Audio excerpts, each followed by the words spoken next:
Okay, I think I think we are live, but let me just check.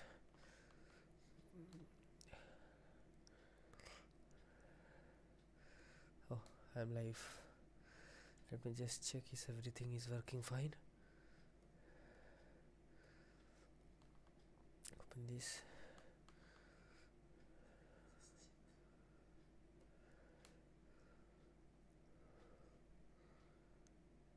Okay, 1 2 1 2.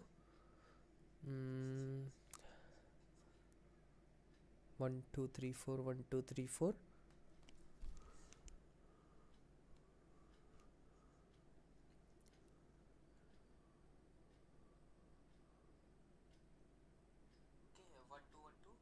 Huh. Okay, so stream is working fine. Okay, welcome back to another stream. It's been so long since I have done the last stream.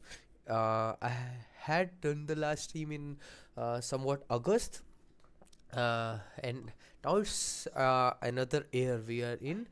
And let me just mute it. Okay, so now in we are in New Year, so I thought of like re-beginning this thing, and we stop procrastinating. So the thing is that today I found out like this marvelous podcast uh, that is with uh, the Chris Williamson, and yes, it is Chris Williamson and Naval Ravikant.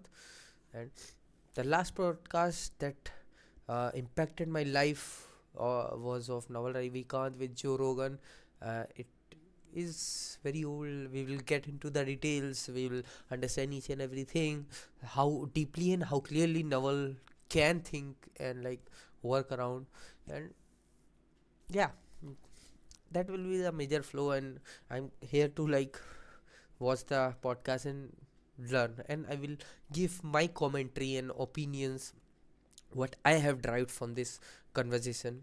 So it can be a fruitful uh, stream, which like you guys can follow, and we can watch it together and understand each other perspective. You can just put your comments in the comment section, and like we can work around like that. So yeah, let's begin, guys. Okay, so let me just change my scene. Now I think you will be able to see it here. Okay. Yes, I think it might be visible. Just for the sake of like everything is working fine, let me just check if thing is working. Okay, so yeah, everything is here. Okay, Is being satisfied with what you have. let's begin. Success comes from dissatisfaction. Is success worth it then? Oof. I'm not sure that statement is true anymore. Like, I made that statement a long time ago. And a lot of these things are just notes to myself, and they're highly contextual. They come in the moment, they leave in the moment. Happiness, okay, so very complicated topic, but I always like the Socrates story where he goes into the marketplace and they show him all these luxuries and fineries, and he says, how many things there are in this world that I do not want, right? And that's a form of freedom. So not wanting something is as good as having it. In the old story with Alexander Dionysius, right? So let me just check it. And they show him all these luxuries Yes. and fineries, and he says, how many things there are in this world that I do not want, right? And that's a form of Okay. freedom. So not wanting something is as good as having it. In the old story with Alexander Dionysius, right? It is just I'm doing after so much time that I need to check it everything.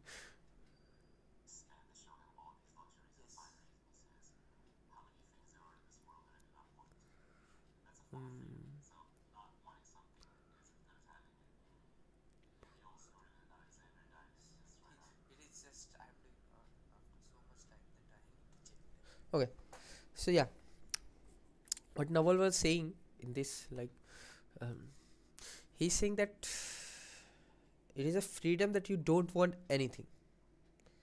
Like, you do not want anything. Like, you don't have to like this thing I can also observe that many people, if you'll go and see around, these people will like, I want iPhone, I want this car, I want this jewelry, I want this, I want that. Every time you go around, each and everyone, there will be something and somewhat they are wanting from inside. But the thing is, you will rarely find a person who will say like, who will whom you ask what do you want, and he's like, I don't know, I have never thought about that, and I have not such any desire. I just want things that can benefit my work, and I don't have anything to like think of. So these type of people are very rare, and it's called like uh, Naval is talking about that thing only. Alexander goes out and conquers the world, and he meets Dionysius, who's living in a barrel. And Dionysius says, "Get out of the way! You're blocking my sun." And Alexander says, "Oh, how I wish I, could be like Dionysius in the next life." And Dionysius says, "That's the difference. I don't wish that I could." Sorry, Diogenes says, "I don't wish to be Alexander." So two paths to happiness, and one path is to success. You get what you want, you satisfy your material needs, or like Diogenes, you just don't want it in the first place. And I'm not sure which one is more valid. And it also depends what you define as success. If the end goal is happiness, then why not cut to the chase and just go straight for it? Does being happy make you less successful? That is a conventional wisdom. That may even be the practical earned experience of your reality. You find that when you're happy, you don't want anything, so you don't get up and do anything. On the other hand, you still got to do something. You're an animal. You're here to survive. You're here to replicate. You're driven. You're motivated. You're going to do something. You're not just going to sit there all day. Unlikely. Some people do. Maybe it's in their nature. But I think most people still want to act. They want to live in the arena. I found for myself, as I've become, happier is a big word, but more peaceful, more calm, more present, more satisfied with what I have. I still want to do things. I just want to do bigger things. I want to do things that are more pure, more aligned with what I think needs to be done and what I can uniquely do. So in that sense, I think that being happier can actually make you more successful, but your definition of successful. This thing that Naval is trying to say is that you need to be free. Freedom is the necessary thing. Like uh, freedom is the baseline for the thing that Naval is trying to say. If you're not free, then you can't decide like, I want to do this. This gives me peace and everything, because there can be a very very chaos if you are like, you need to be free of your time. Like if you have to commit 8 hours to the job you are doing, 12 hours to the job you are doing, and after that you have some family responsibilities and everything, so you just need to find a way to like automate everything. I'm not saying your job can be automated. If that was the reason, then why are you on that job if that job can be automated? I'm not saying that. I'm just saying that find a way to like create a business and like try to leave it a job, try to leave your job and create a sideline business that can work automatically, and you have to provide minimal effort, and it will free up your time. You can focus on something new. So the thing he's trying to say is happiness and peace. So happiness is something like you can be happy, but the caveat here is that I also used to some place in my life used to think was, I will achieve this, then I will be happy. I will achieve this, then I will be happy. But after achieving these things, I realized the happiness was in the process, not in the achievement. Like let's suppose I wanted something. So for getting that thing, I worked very hard for like 1 2 years, and after that, when I achieved that, uh, I received very less happiness at that moment of time when I achieved it, rather than when I was like working hard for 2 years and thinking working, so finding solution and everything, like doing each and everything. After like achieving that goal, I realized that the 2 year process was very very good. Like that was the real happiness. That at that time I was like, why is it not happening, why it is not happening, I need to do something, I need to do something, why it is not working, why it is not working, I want this, I want this, I want this. But that was a real thing that I like now. So I think destination is not like will give you, never will give you a happiness. Happiness is the process. So it's just that you need to decide for yourself, um, in which process you want to indulge yourself. Like if you want to work on creating some products, like if you want to code, like if you want to play guitar, or if you want to do something, and let's suppose you are playing guitars and you want to create a WordPress song. while creating in the while creating the WordPress song, if you want to create, it is not 100% guarantee that you will create that in your lifetime. But the thing is, while trying that, you will create hundreds and 500s of songs that you will eventually love the process, and that process is more fun than achieving the results. I think so. I think that is the basic terminology that I can think of. Okay, let's move forward. Will likely change along the way. Is that a realization you think you could have gotten to had you have not had some success in the first place? At least for me, I always wanted to take the path of material success first. I was not going to go be an ascetic and sit there and renounce everything. That just seems too unrealistic and too painful. In the story of Buddha, he starts out as a prince. And then he sees that it's all kind of meaningless because you're still going to get old and die. And then he goes into the woods looking for something more. I'll take the happy route that involves material success. Thank you. I think it's quicker in some ways. One of your insights is it's far easier to achieve our material desires than it is to renounce them. And it depends on the person, but I think you have to try that path. If you want something, go get it. Like I quip that the reason to win the game is to be free of it. So you play the games, you win the games, and then hopefully you get bored of the games. You don't want to just keep looping on the same game over and over, although a lot of these games are very enticing and have many levels and are relatively open-ended. And then you become free of the game in the sense that you're no longer trying to win it. You know you can win it. And either you move to a different game or you play the game for the sheer joy of it. Yeah, another one of yours, most of the gains in life come from suffering in the short term so you can get paid in the long term. I think that's classic. That winning the marshmallow test on a daily basis. But there's an interesting challenge where I think people need to avoid. And just to add something here, yeah, while doing this, like delaying your gratification, like delaying the reward that you were like wanting, after some time it will become your habit, and you will enjoy more like rejecting the reward than to like get the reward. That I have observed.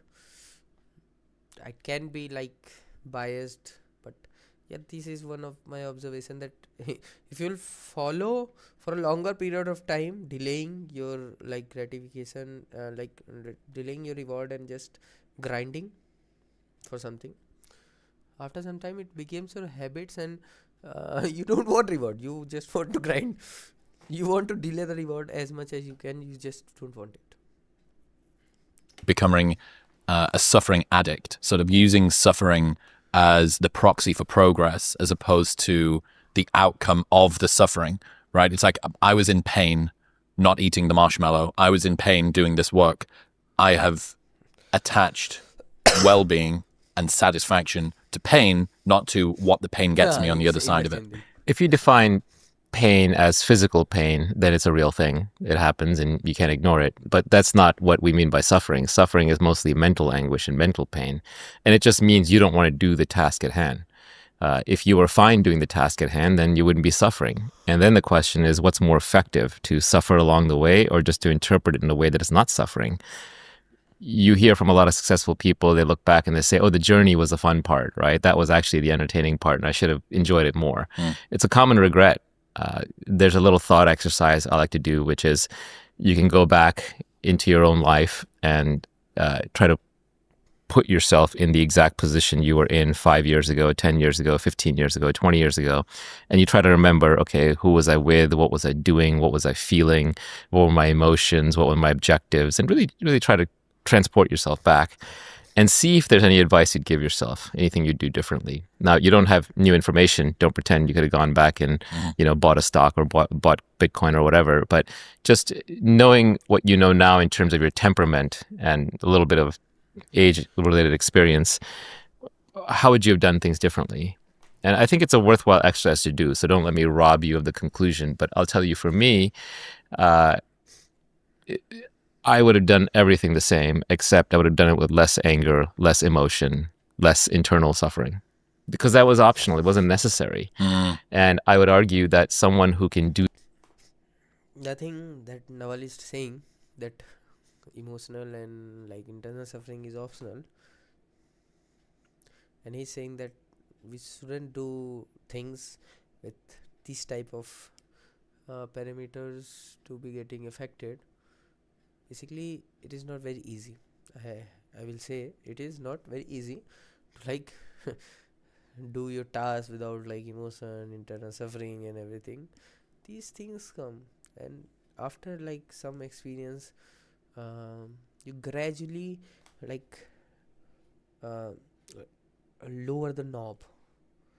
Like you experience the emotion first times, you say no, I don't want this drama, I just want to work.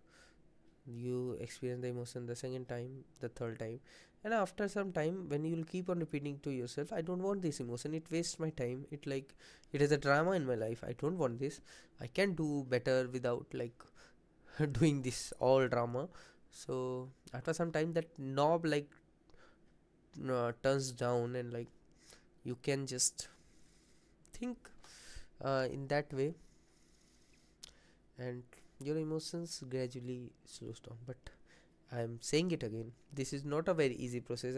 I have like seen this, how difficult this can be, how uh, painful this can be.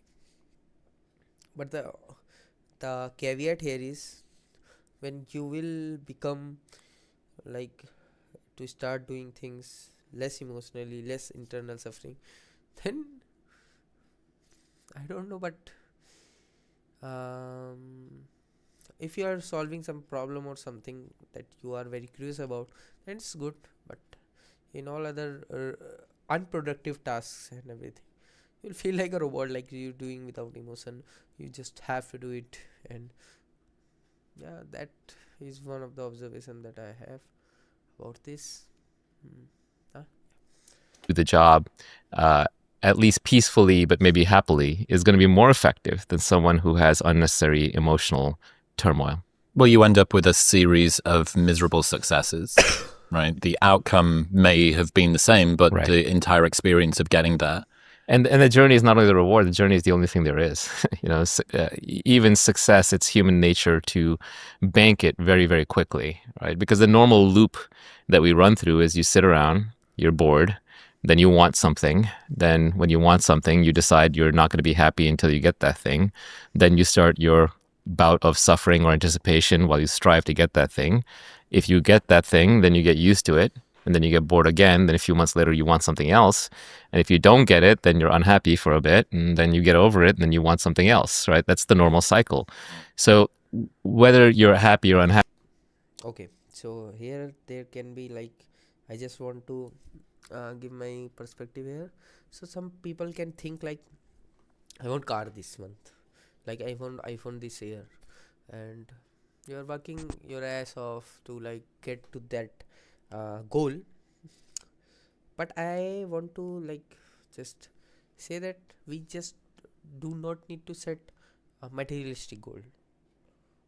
That I don't think it is more valuable for you as a human being I don't think you will be feeling more fulfilled by achieving your materialistic goals very like in this way, because the observation here is the materialistic goal that you will achieve, you will get another materialistic goal.